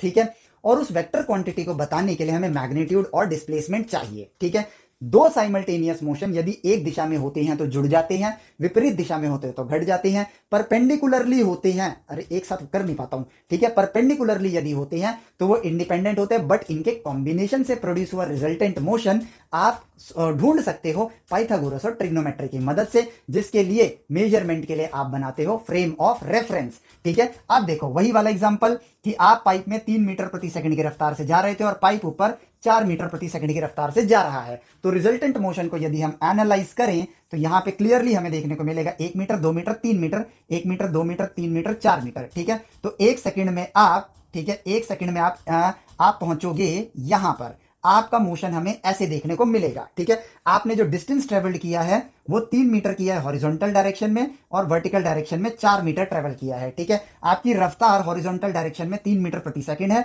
वर्टिकल डायरेक्शन में 4 मीटर प्रति सेकंड है। एंगल आपको बताना है। ठीक है, तो आप यहां पर एंगल को कैसे बताओगे? ऑब्वियसली tan थीटा यदि आप सॉल्व करोगे तो आएगा 4/3, theta is equal to tan inverse 4/3। ठीक है, पोजीशन के हिसाब से हम कैलकुलेट करते हैं। और अब हम लोग देख रहे हैं कि मोशन एरोस के साथ रिप्रेजेंट हो रहा है, और मोशन में पोजीशन हो गया, वेलोसिटी हो गया, एक्सीलरेशन हो गया, ये सब एक वेक्टर क्वांटिटी है। तो अब हम लोग ढूंढते हैं वेक्टर क्वांटिटी का रिप्रेजेंटेशन, क्योंकि हमें इसको स्केलर से अलग दिखाना है। तो अब मैं कहता हूं कि इसकी पोजीशन जो P है वो ये रही, जो कि इस दिशा में है। ठीक है, तो पोजीशन वेक्टर को हमने इसको नाम दिया। अब सिर्फ हम पोजीशन नहीं बोलेंगे, हम पोजीशन वेक्टर बोलेंगे, ये सिर्फ बोलने के लिए है। ठीक है, तो हम कहते हैं कि पोजीशन वेक्टर ये रहा। ठीक है, जो कि एक्चुअली में कॉम्बिनेशन है किसका? 3 मीटर एक्स डायरेक्शन का एंड 4 मीटर वाई डायरेक्शन का। ठीक है, इन दोनों का कॉम्बिनेशन है। अब ध्यान से सुनना। ठीक है, इन दोनों का साइमल्टेनियस कॉम्बिनेशन की वजह से ये आपका पोजीशन वेक्टर आया है। ये दोनों मोशंस 3 मीटर प्रति सेकंड और 4 मीटर प्रति सेकंड एक साथ हुए हैं, ठीक है। तो इसका मतलब जो रिजल्टेंट पोजीशन वेक्टर है आपका, ये कॉम्बिनेशन है इस पोजीशन वेक्टर का और इस पोजीशन वेक्टर का, जो हॉरिजॉन्टल और वर्टिकल के लिए अलग अलग हैं और ये एक दूसरे के साथ इंटरफेयर नहीं कर रहे हैं। ये एक्स बार सिर्फ रिप्रेजेंट कर रहा है कौन सी डायरेक्शन, वाई बार रिप्रेजेंट कर रहा है कौन सी डायरेक्शन। यदि प्लस लिखा है तो ये है, माइनस लिखा है तो ये है। प्लस वाई में प्लस लिखा है तो ये डायरेक्शन है, माइनस लिखा है तो ये डायरेक्शन है। और यहां पर आप ध्यान से सुनना, resultant motion is the combination of two independent motions. अब आप वेलोसिटी को देखो, इसकी जो वेलोसिटी है वो कितनी है, 5 मीटर प्रति सेकंड, जो कि एक रिजल्टेंट वेलोसिटी है, but it is a combination of 3 metre प्रति सेकंड एक्स डायरेक्शन में एंड 4 मीटर प्रति सेकंड वाई डायरेक्शन में, इनके कॉम्बिनेशन से बनी है।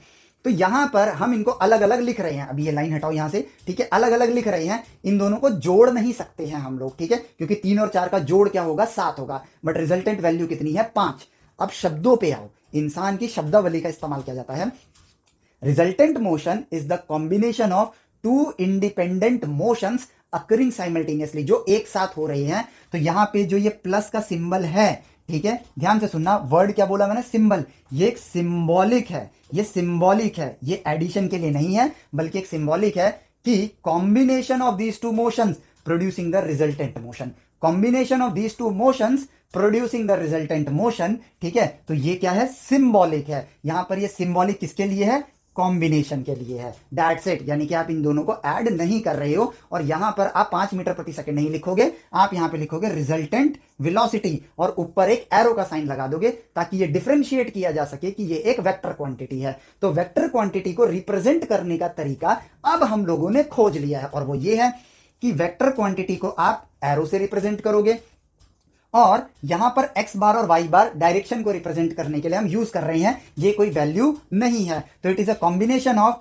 ये x डायरेक्शन की वेलोसिटी है तो vx से रिप्रेजेंट कर देता हूं, vx इन x डायरेक्शन प्लस vy इन y डायरेक्शन। ये दोनों चीजें ऐड नहीं हो रही हैं, ये प्लस सिंबॉलिक है। क्या है ये, सिंबॉलिक है। अब इसके जरिए मैं क्या पता लगा सकता हूं, इस रिप्रेजेंटेशन के जरिए मुझे क्या पता चलेगा, ये एक वेक्टर है, वेक्टर में आपको क्या चाहिए, वेक्टर क्वांटिटी के लिए आपको चाहिए मैग्नीट्यूड प्लस डायरेक्शन, ठीक है। दो परपेंडिकुलर मोशंस में आप मैग्नीट्यूड कैसे निकाल पाओगे, ऑब्वियसली पाइथागोरस की मदद से निकालोगे, ठीक है। यदि आप पोजीशन वेक्टर को देखो तो इसका मैग्नीट्यूड कैसे निकालोगे, 3 का स्क्वायर प्लस 4 के स्क्वायर का अंडर रूट, आपको इसका मैग्नीट्यूड मिल जाएगा। डायरेक्शन कैसे निकालोगे, ये रहा tan थीटा की मदद से निकालोगे। अब इसकी वेलोसिटी को देखें अगर हम लोग, ठीक है, डिस्प्लेसमेंट को ही देखें, 3 मीटर प्रति सेकंड की ना बोलकर मैं इसको ऐसे बोलता हूं कि यहां पर वेलोसिटी vx है, तो वेलोसिटी क्या है, vx is equal to x में जो डिस्प्लेसमेंट हुआ है डिवाइडेड बाई टाइम, ठीक है। तो x का डिस्प्लेसमेंट कितना है, x is equal to vxt के बराबर है। सिमिलरली y कितना होगा, vyt के बराबर होगा। तो ये जो लेंथ है टाइम के साथ ले लेते हैं, वो vxt के बराबर है, और ये वाली जो लेंथ है वो vyt के बराबर है। अब 1 सेकंड के लिए नहीं, t सेकंड के लिए ले लिया, तो इसकी लेंथ कितनी आ जाएगी, vxt का स्क्वायर प्लस vyt का स्क्वायर का अंडर रूट। रिजल्टेंट डिस्प्लेसमेंट आपको देखने को मिल जाएगा। अब उस रिजल्टेंट डिस्प्लेसमेंट के एंगल को देखते हैं, ठीक है। तो आपका जो डिस्प्लेसमेंट वेक्टर है, जिसको आप p वेक्टर से रिप्रेजेंट करोगे, ठीक है, या फिर s वेक्टर से रिप्रेजेंट करो,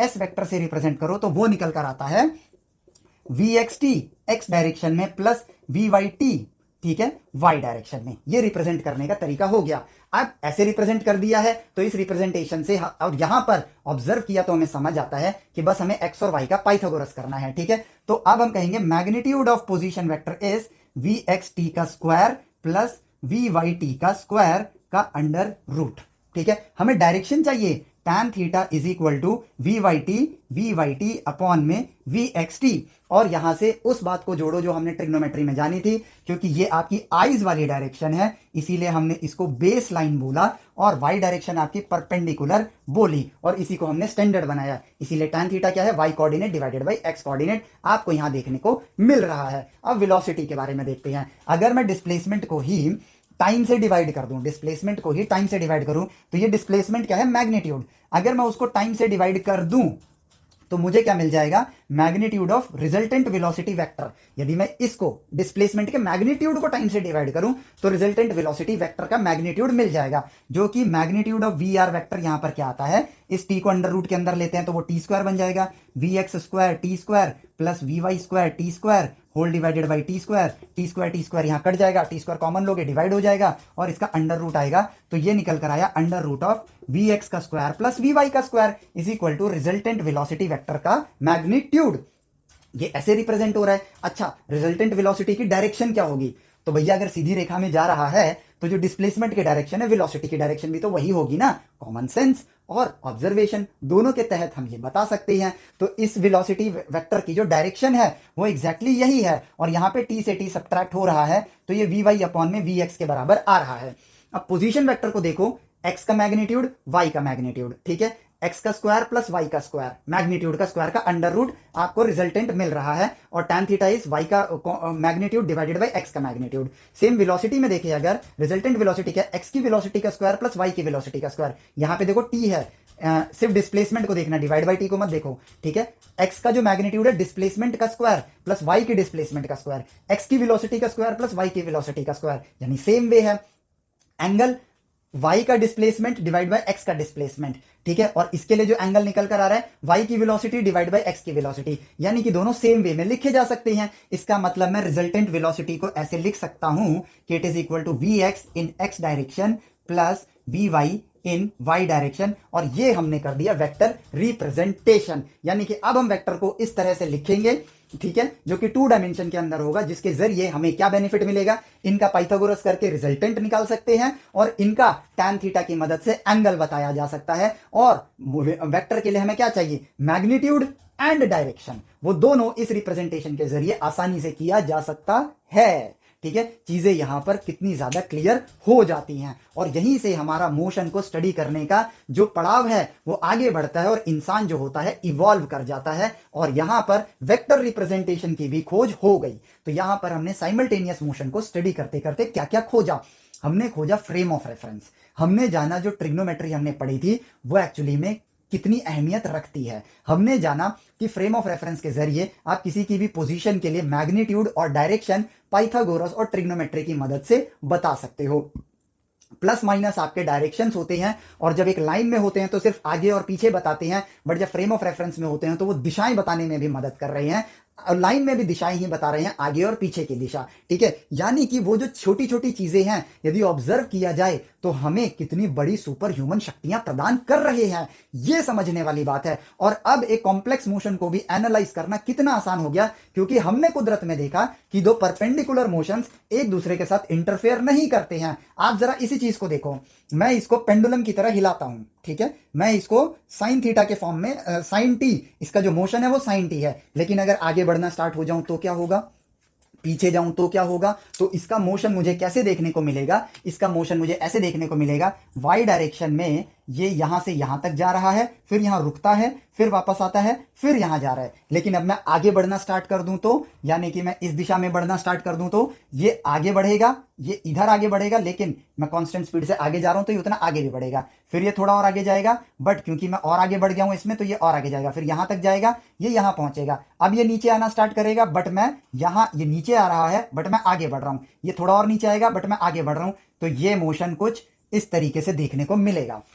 ठीक है, और ये दोनों मोशंस इंडिपेंडेंट है, ये अपना काम कर रहा है समय अनुसार, ये अपना काम कर रहा है समय अनुसार। ठीक है, यदि मैं अपनी रफ्तार बढ़ा दूंगा तो जब ये यहां पहुंचेगा तो मैं थोड़ा और आगे बढ़ जाऊंगा, यानी कि मेरा कर्व ऐसे देखने को मिलेगा, और रफ्तार घटा दूंगा तो जब ये यहां पहुंचेगा तो मैं थोड़ा ही आगे पहुंचूंगा ना, ये चीज ऐसे देखने को मिलेगी। यानी कि इस तरह के कॉम्प्लिकेटेड मोशन को एनालाइज करना कितना आसान हो गया। It is basically two independent straight line motions, nothing else, और कुछ भी नहीं है। और अब आप द्विआयामीय मोशन को कितनी ही आसानी से स्टडी कर सकते हो। अब यहां पर यदि मैं इसके y डायरेक्शन के मोशन की बात करूं तो y डायरेक्शन का जो मोशन है, यानी कि y position as a function of time, math में पढ़ रहे हो ना रिलेशन फंक्शन, क्यों पढ़ रहे हो, y as a function of time, यहां पर आएगा sin t साइन टी मतलब टाइम बढ़ेगा, टाइम की वैल्यू जब 0 होगी तो वो 0 पर है, टाइम की वैल्यू जब पाई/2 वैल्यू जब पाई/2 हो जाएगी तो वो एक्सट्रीम पोजीशन 1 पे पहुंच जाएगा, जब उसकी वैल्यू पाई हो जाएगी तो वापस 0 पे आ जाएगा, 3 पाई/2 होगी तो -1 पे पहुंच जाएगा, और जब 2 पाई हो जाएगी तो वापस 0 आ जाएगा। अब ये 2 पाई जो है वैल्यू की तरह लो, ठीक है, वैल्यू की तरह लो। अब आपकी जो वेलोसिटी है मान लेते हैं 1 मीटर प्रति सेकंड की रफ्तार से आगे जा रहा है, ठीक है, तो यानी कि आप पाई/2 टाइम में, जब टाइम हो जाएगा पाई/2, तो आप इस दिशा में कितना डिस्टेंस ट्रेवल करोगे, पाई/2 टाइम है मल्टीप्लाई स्पीड आपकी 1 है, तो पाई/2 डिस्टेंस आपने ट्रेवल किया, यानी पाई/2 डिस्टेंस आपने ट्रेवल किया और आप वाई डायरेक्शन में यहां तक पहुंचोगे, यानी कि आपका मोशन कुछ इस तरीके से होगा। फिर आप पाई/2 डिस्टेंस ट्रेवल करोगे, बट वाई में ये बॉल क्या होगी, नीचे आ जाएगी, तो y as a function of time sine t है, और x as a function of time क्या है मेरे पास, ठीक है, जो वी एक्स डायरेक्शन की वेलोसिटी है मल्टीप्लाई टाइम टी ले लिया। अब ये दोनों एक दूसरे से क्या है, इंडिपेंडेंट है, ठीक है, तो रिजल्टेंट वेलोसिटी वेक्टर जो है मेरे पास वो क्या है, एक्स डायरेक्शन का motion v x multiply t है, किस दिशा में, एक्स डायरेक्शन में, एंड वाई डायरेक्शन में क्या है, वी वाई मल्टीप्लाई टी, कौन सी दिशा में, वाई डायरेक्शन में, इन दोनों मोशंस का कॉम्बिनेशन है ये रिजल्टेंट मोशन, तो ये प्लस यहां पर सिंबॉलिक रहेगा, सिंबॉलिक रहेगा कॉम्बिनेशन के लिए। और यहां पर देखो कि resultant velocity vector as a function of time आपने ढूंढ लिया है, ठीक है, क्योंकि यहां पर कांस्टेंट स्पीड नहीं ली है ना, एक दिशा में बेशक कांस्टेंट स्पीड ली है लेकिन दूसरी दिशा में तो एक वेरिएबल स्पीड है, इसीलिए कर्वी लीनियर मोशन आ रहा है। इस तरह का कॉम्प्लेक्स मोशन स्टडी करना कितना आसान हो गया है, क्योंकि हमें यह जानकारी मिल चुकी है कि परपेंडिकुलर मोशंस इंडिपेंडेंट होते हैं, उनके कॉम्बिनेशन से रिजल्टेंट मोशन बनता है, दैट्स इट। और उसके लिए हम क्या करेंगे, पाइथागोरस का इस्तेमाल करेंगे। तो यदि मैं यहां पर पाइथागोरस करता हूं, मैग्नीट्यूड ऑफ रिजल्टेंट मोशन की वेलोसिटी जो है, रिजल्टेंट वेलोसिटी का अगर मैग्नीट्यूड जानना है तो वो भी सिर्फ और सिर्फ एक वैल्यू नहीं आएगी, टाइम के साथ देखो वैल्यू बदल रही होगी, ठीक है, कैसे, क्योंकि यहां पर ये जो मोशन है वो है v x t x direction में, प्लस वी वाई क्या है यहां पर, साइन टी, ठीक है, वी वाई क्या है, साइन टी, ठीक है, वी वाई टी जो है हमारे पास यानी कि जो पोजीशन है, अच्छा ये तो मैंने वेलोसिटी लिखी थी ना, ठीक है, मैं यहां पर ओ सॉरी यहां वेलोसिटी लिख रहा हूं और टी भी लगा रहा हूं, मेरी गलती है, मेरी गलती है, एक्स डायरेक्शन की वेलोसिटी वाई डायरेक्शन की वो पोजीशन में टी से मल्टीप्लाई करते हैं, ठीक है, ये गलत हो गया मेरे से, बट कोई नहीं। तो यहां पर ये रहा एक्स डायरेक्शन की वेलोसिटी जो कि है मेरे लिए, ठीक है, वी एक्स के बराबर है जो कि कांस्टेंट है, तो मैं यहां पर इसको कोई कांस्टेंट वैल्यू है ना तो के ले लेता हूं, ठीक है, और यहां पर आ जाता है साइन टी वाई डायरेक्शन में, ठीक है। तो रिजल्टेंट वेलोसिटी का जो मैग्नीट्यूड होगा वो कैसे होगा, वो होगा पाइथागोरस करेंगे के square plus sine square t का अंडर रूट। अब देखो ये टाइम के साथ एक रिलेशन आ गया है, टाइम की वैल्यू डालते जाओ, रिजल्टेंट वेलोसिटी वेक्टर आपको पता चलता जाएगा, यानी कि आप ऐसे लिखोगे वी आर का magnitude as a function of time is equal to under root of K square plus sine square T. अब गणित में आप ये क्यों पढ़ते हो, इसकी मैक्सिमम वैल्यू क्या होगी, मिनिमम वैल्यू क्या होगी, तो भैया वेलोसिटी की मैक्सिमम और मिनिमम वैल्यू जान पाओगे। मैथ में जो कुछ भी आप कर रहे हो उसका सीधा कनेक्शन आपके फिजिक्स के साथ होता है, ठीक है, प्लस आप इसकी डायरेक्शन जानना चाहते हो तो डायरेक्शन क्या होगा, theta is equal to tan inverse, ठीक है, वाई का मैग्नीट्यूड, वाई की वैल्यू डिवाइड बाय एक्स की वैल्यू, तो ये आएगा साइन टी अपॉन में की।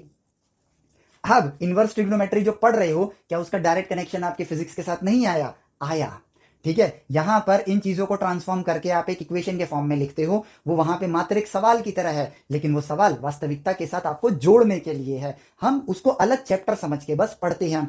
साइंस की इस जर्नी में चीजों को कनेक्ट करना बहुत जरूरी है, अन्यथा कभी भी हमें कोर नॉलेज नहीं मिलती है और पढ़ाई जो बेहद आसान है वो मुश्किल हो जाती है। कनेक्ट करने से मजा आता है, मिस्ट्रीज को सॉल्व करने जैसा लगता है और एडवेंचर बना रहता है और चीजें कितनी आसान हो जाती हैं। और मात्र स्ट्रेट लाइन की ऑब्जर्वेशन से नेचर में जब हमने देखा, साइमल्टेनियस मोशन को देखा और हमने वेक्टर की खोज कर ली, फ्रेम ऑफ रेफरेंस की खोज कर ली, वेक्टर को सॉल्व करने के लिए हमें अब ये फॉर्मूला याद नहीं करना पड़ रहा है कि पाइथागोरस लगा दो और ट्रिग्नोमेट्री लगा दो, नहीं, क्योंकि हमें वहां राइट एंगल ट्रायंगल देखने को मिला, इसलिए मैग्नीट्यूड में हमने पाइथागोरस के ज्ञान का इस्तेमाल किया।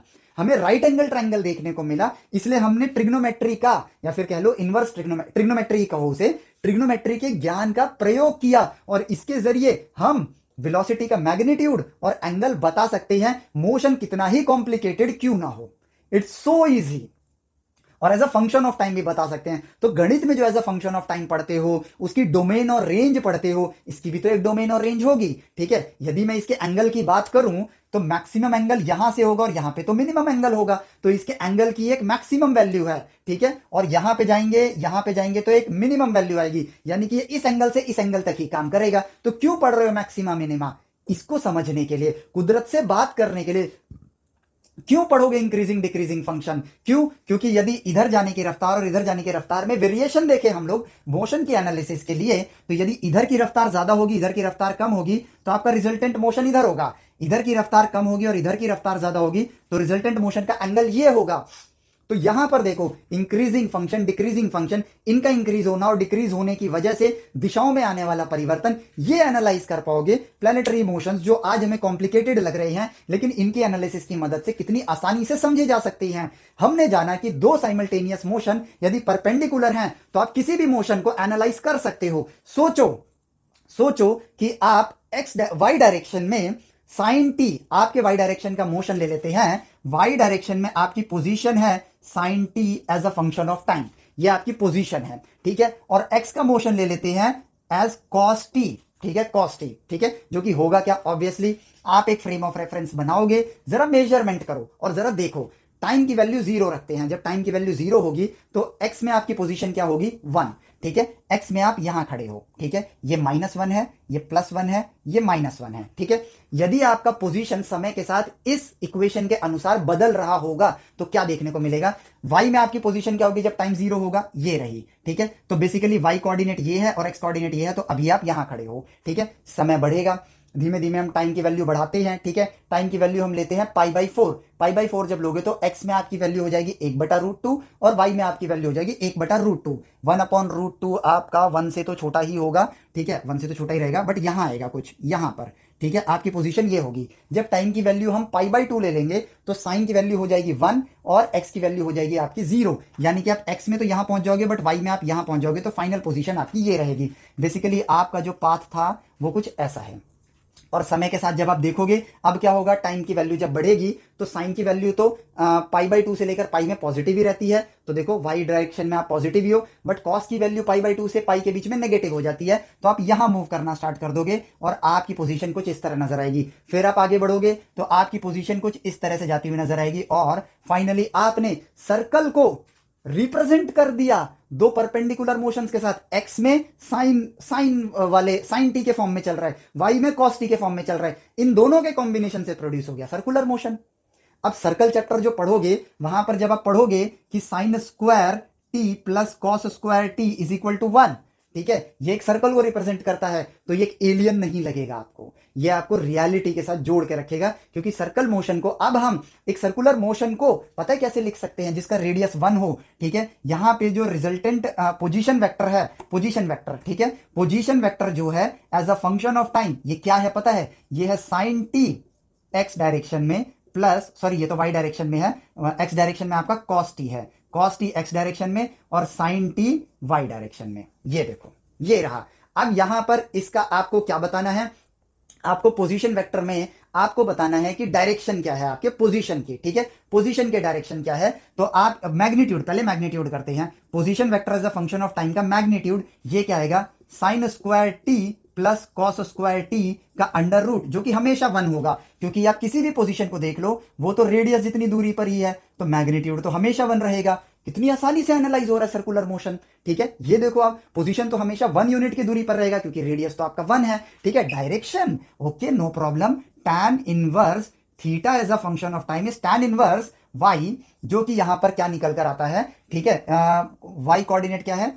साइन टी अपॉन में कॉस टी, जो कि बन जाएगा टैन इनवर्स टैन टी, जो कि बन जाएगा टी के बराबर, यानी कि theta as a function of time t की वैल्यू के ही बराबर है। किसके बराबर है? टी की वैल्यू के ही बराबर है। चलो 4 पोजीशंस देख लेते हैं। इस पॉइंट पर आपका जो डायरेक्शन है वो ये रहेगा। ठीक है, ये डायरेक्शन रहेगा आपका। ठीक है, जब टी की वैल्यू, सॉरी यहां पर theta is a function of time cos T plus sign T, ठीक है, बट इनिशियल टाइम की वैल्यू और इनिशियल पोजीशन के साथ निकालना होगा। इसमें कांस्टेंट भी आएगा, वो मैं आपको समय के साथ बताऊंगा, क्योंकि अभी इन चीजों को मुझे और फर्दर गहराई से आपको एक्सप्लोर कराना है। ठीक है, जब 0 डिग्री है तो आपकी जो पोजीशन है, ओ सॉरी सॉरी सॉरी, सही है, प्लस सी नहीं आ रहा है, वो तो वेलोसिटी में आएगा, नहीं कंफ्यूज हो गया। ठीक है, आप एट टी इक्वल टू 0 आपकी पोजीशन क्या है, ये तो पोजीशन वेक्टर इधर होगा। ठीक है, जब टी की वैल्यू 0 है तो आप यहां खड़े हो, पोजीशन का एंगल देखो 0 है। जब टी की वैल्यू पाई/2 है तो आप कहां खड़े हो, यहां खड़े हो, आपकी पोजीशन का एंगल क्या है, पाई/2 है। जब टी की वैल्यू पाई है तो आप यहां खड़े हो। ठीक है, एक्स एक्सिस से एंगल देखो, पाई के बराबर है। जब टी की वैल्यू 3π/2 है तो एक्स एक्सिस से आपका जो एंगल है वो कितना है, 3π/2 है। जब टी की वैल्यू 2π है तो वापस यहां गए, बट एक्स एक्सिस से एंगल देखो वो टी पाई के ही बराबर है। यानी कि देखो आपने यहां पर angle as a function of time भी ढूंढ लिया। यही है रिलेशन फंक्शंस, नंबर्स के साथ नंबर्स को मैप करना, सेट थ्योरी। ठीक है, आपका सिर्फ और सिर्फ मात्र ऑब्जर्व करना, गणित के जरिए नेचर से बात करना आपको परम ज्ञानी खुद ब खुद बना सकता है। कॉम्प्लिकेटेड मोशंस को भी एनालाइज किया जा सकता है। प्लैनेटरी मोशन स्टडी करना है, कितना आसान हो गया है हमारे लिए। अब मैं दिखाता हूं, यदि वाई में या एक्स में किसी में भी, ठीक है, आप यहां पर कोई एक नंबर मल्टीप्लाई कर दो, 3 4 5 कुछ भी मल्टीप्लाई कर दो, इससे होगा क्या, वाई डायरेक्शन में 3 sin t है। तो जरा यहां पर ऑब्जर्व करो इस चीज को कि x में तो आप कैसे जाओगे, x में आप जाओगे, x में आप +1 से लेकर -1 तक ही जाओगे, क्योंकि cos की वैल्यू जो होती है -1 से +1 तक होती है, और sin की वैल्यू भी -1 से +1 तक होती है। बट आपने 3 से मल्टीप्लाई कर रखा है तो +3 से -3 तक जाएगा। तो यहां पर मैं +3 देखूं तो 1 2 3 +3 और -3। अब ये जो मोशन होगा ना, ये कैसे होगा, समय के साथ जब आप आगे बढ़ोगे तो वाई में जब आप यहां से यहां पहुंचोगे तो वाई में आप यहां से एक्चुअली में यहां पहुंचोगे तो आपका मोशन कुछ ऐसे देखने को मिलेगा। और ये कौन सा मोशन है पता है, ये है एलिप्स। अब सोचो, हम बैठ के अलग अलग बुक्स को खरीदते हैं जो कि चीट शीट्स देती है हमें कि इनका ये वाले फॉर्म के लिए ये फॉर्मूला लगाते हैं तो एलिप्स का फॉर्मूला आता है, ये वाला फॉर्म लगाएंगे तो सर्कल का आएगा, ये वाला होगा तो हाइपरबोला का आएगा। अरे कितनी आसानी से हम ऑब्जर्व करके डिस्कवर करके अपना डेटाबेस खुद बना सकते हैं। ठीक है, और यहां पर हमें वही चीज देखने को मिलेगी। एलिप्स की इक्वेशन आप लोग पढ़ते हो, x² + y² अपॉन में, ठीक है, यहां पर कोई एक नंबर होता है, यहां पे कोई एक नंबर होता है इक्वल टू 1। ठीक है, ये चीजें जब आप खोजते हो, ठीक है, वो तो यहीं से आपको देखने को मिल जाएगा। ठीक है, यदि आप यहां पर इन दोनों का स्क्वायर कर दोगे और सॉल्व करोगे तो यही समीकरण देखने को मिलेगा आपको। ठीक है, जो आप गणित में पढ़ रहे हो वो फिजिक्स के लिए पढ़ रहे हो, जो फिजिक्स में पढ़ रहे हो वो गणित की ग्रोथ के लिए पढ़ रहे हो, जो फिजिक्स में आप ऑब्जर्व कर रहे हो उसी से गणित का विकास होगा, और गणित के विकास से ही आपकी फिजिक्स में यानी इस कुदरत से बात करने का विकास होगा और आप नई नई चीजों को जानोगे। और अब आप इस एलिप्स जैसे मोशन को कितनी आसानी से लिख सकते हो, resultant position vector as a function of time is cos t x direction plus 3 sin t y direction. अब मैग्नीट्यूड निकालना है, इसका स्क्वायर प्लस इसका स्क्वायर का अंडर रूट, डायरेक्ट वो as a function of time पता चलेगा क्योंकि टाइम के साथ ये वेरी कर रहा है। ठीक है, और डायरेक्शन बताना है 3 sin t अपॉन में cos t, यानी 3 tan t आ जाएगा, यानी 3t के बराबर होगा। ठीक है, तो वो आपको डायरेक्शन बता देगा, काम खत्म। ठीक है, तो कितना आसान है चीजों को जानना। ठीक है, एक्चुअली में ये वीडियो की लेंथ लंबी हो गई है, बट अगर लेंथ को अगर साइड कर दे, क्योंकि ये पार्ट ही लंबा था ना, चीजों को हम कट नहीं कर सकते हैं यहां पर। लेकिन जरा सोचो पढ़ाई कितनी आसान है। हमारी गणित की या मैथ्स की या फिजिक्स की किताब में सीधा एरो एरो फेंक के मार रखे हैं, जिसे देख के वो ओवर कॉम्प्लिकेटेड लगने लगता है, लेकिन ये चीज कितनी आसान निकली, मात्र एक ऑब्जर्वेशन। अब जो कि हमें पता चल गया है, हम थोड़ा सा और लंबा होगा, लेकिन सब्र करो, आपको चीजें बड़ी आसानी से समझ आ जाएंगी। ठीक है, अब देखो, हम ये बात क्लैरिफाई कर चुके हैं, जहन में बैठ चुका है कि मोशंस आर इंडिपेंडेंट। ठीक है, ओके, नो प्रॉब्लम। वेक्टर्स को रिप्रेजेंट करना हमने देख लिया है, फ्रेम ऑफ रेफरेंस क्या होता है ये हमने जान लिया है। हम कहते हैं कि यार अब हम लोग ये जानने की कोशिश करते हैं कि यदि हमारे पास दो इंडिपेंडेंट परपेंडिकुलर मोशंस हैं तो हम रिजल्टेंट बता सकते हैं। तो यदि मेरे पास रिजल्टेंट मोशन और एंगल की इंफॉर्मेशन हो तो क्या मैं उनके परपेंडिकुलर मोशंस को बता सकता हूं? जवाब है हाँ, बता सकता हूं। यदि मैं 5 मीटर प्रति सेकंड की रफ्तार से, ठीक है, 53 डिग्री के एंगल पर चल रहा हूं तो बताओ एक्स में मेरी रफ्तार कितनी है, वाई में मेरी रफ्तार कितनी है। तो भैया यदि मैं यहां से यहां पहुंच गया हूं तो मैं यही राइट एंगल ट्रायंगल का इस्तेमाल कर लेता हूं। ठीक है, यदि ये 5 मीटर है, 1 सेकंड में यदि ये 5 मीटर है तो यहां पर ये लेंथ अगर मुझे बतानी है, इसको मैं x लिखूं अगर, तो x अपॉन में 5 मीटर बेस अपॉन में हाइपोटेन्यूज क्या होगा, कॉस थीटा होगा, ठीक है, कॉस 53 डिग्री, कॉस 53 डिग्री, ठीक है, जो कि एक्चुअली में आता है 4/5 के बराबर। 53 और 37 की वैल्यू मुझे पता है, ठीक है, और वो आपको भी पता रहेगी क्योंकि ये ना एक स्पेशल ट्रायंगल होता है जिसमें ये 5 होता है, ठीक है, एक्चुअली में मैंने लाइन छोटी बना दी है, ये होता है, ये 3 4 5 वाला ट्रायंगल होता है, ये इस पे क्वेश्चन भी ज्यादा बनाते, 3 4 5 वाला ट्रायंगल है। 4 के सामने जो एंगल होता है वो होता है 53 डिग्री, 3 के सामने जो एंगल होता है वो होता है 37 डिग्री, ठीक है। तो यहां पर बस इसकी वजह से ये वैल्यू याद रहती है, 3 4 5 वाला जो ट्रायंगल होता है वो स्पेशल होता है, इसलिए 53 और 37 आपको याद रहना चाहिए, ठीक है। ये अपने आप प्रैक्टिस हो जाए, क्वेश्चन करोगे ना, ये बार बार देखने को मिलेगा तो याद हो जाता है। तो इसकी वैल्यू आती है 4/5, तो एक्स की वैल्यू निकल गई 4, सॉल्व ही तो करना है, ठीक है। तो आप यहां पर 53 डिग्री तो मैंने लिख रखा है, बट आप थीटा से रिप्रेजेंट करो तो x अपॉन में इसकी वैल्यू को मैं h ले लेता हूं, ठीक है, h ले लेता हूं, या डिस्प्लेसमेंट है ना, d से रिप्रेजेंट करता हूं, x अपॉन में d is equal to cos theta, तो x की वैल्यू क्या आ जाएगी, d कॉस थीटा, ठीक है। सिमिलरली y अपॉन में d is equal to y upon में d perpendicular upon hypotenuse is equal to sine theta, y is equal to d sine theta.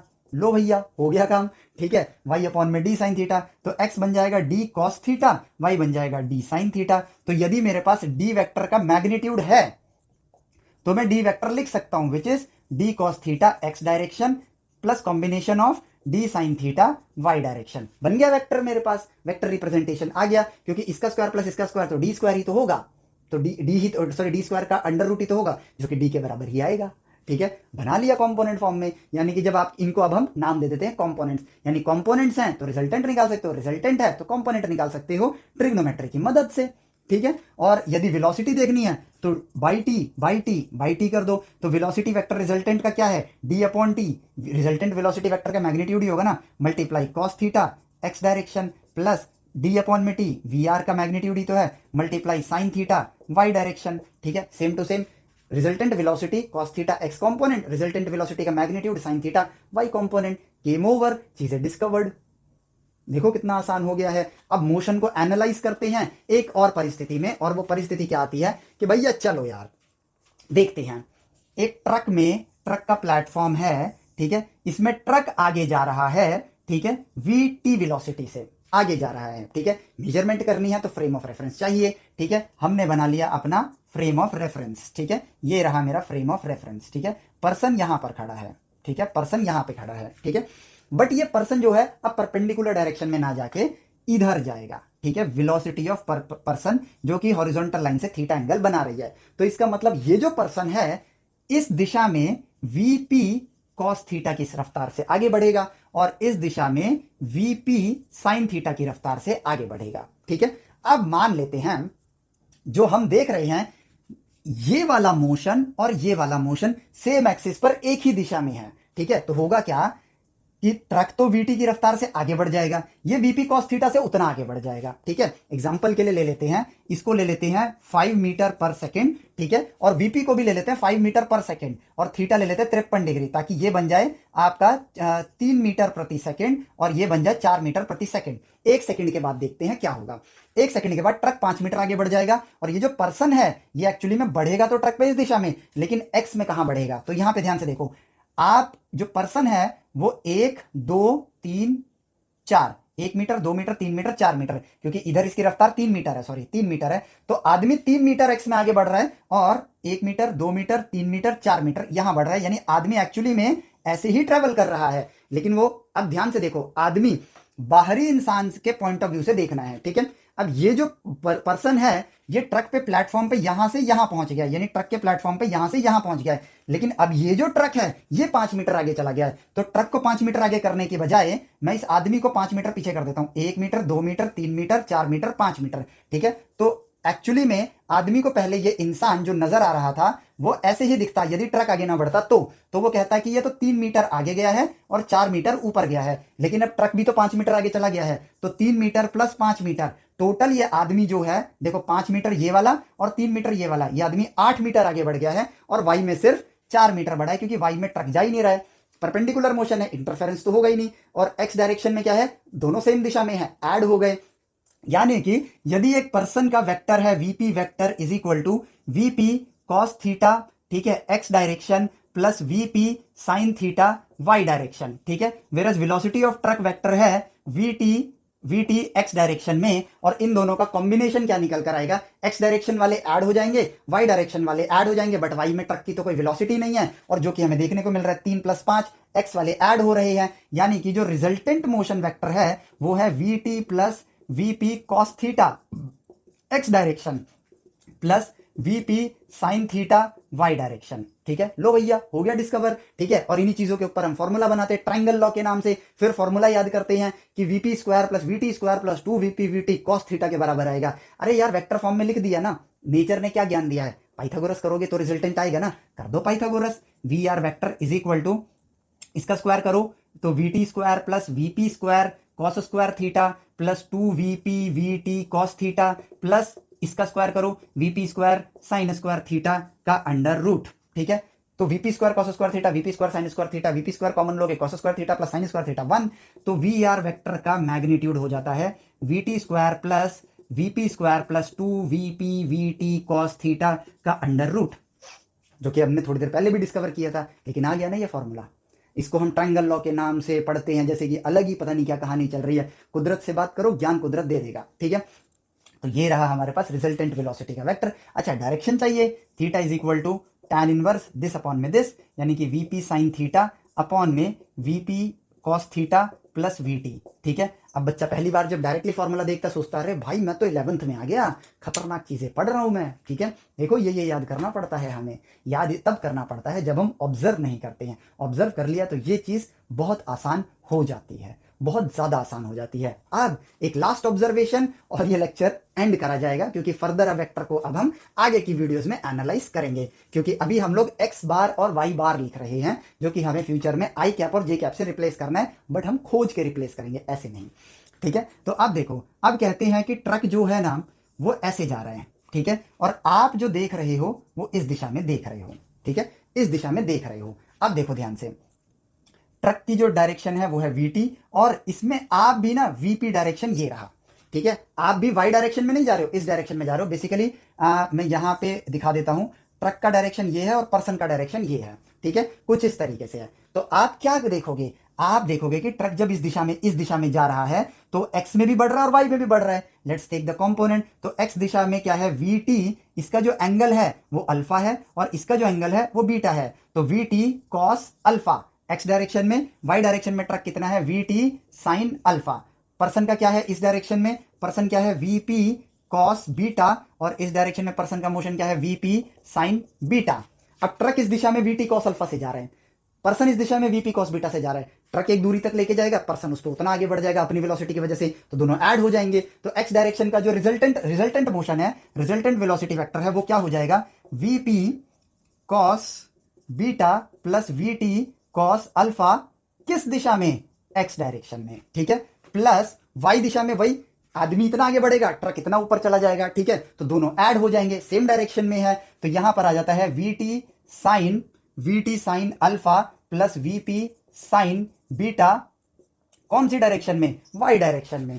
कर दो पाइथागोरस, आ गया रिजल्टेंट। ठीक है, कर दो आपका y का वैल्यू डिवाइडेड बाय x का वैल्यू, आ गई आपकी डायरेक्शन। और इसी से आप बनाते हो क्या, पैरेललोग्राम लॉ। ठीक है, क्या है ये, से भी तो है सब कुछ। ठीक है, कर दो पाइथागोरस, मिल जाएगा मैग्नीट्यूड, कर दो डिवीजन y अपॉन में x और आगे लगा दो tan इनवर्स, मिल जाएगा आपको एंगल। और ये है आपके वेक्टर की खोज। और यहां से वेक्टर रिप्रेजेंटेशन ऐसे क्यों करते हैं ये समझ आ गया।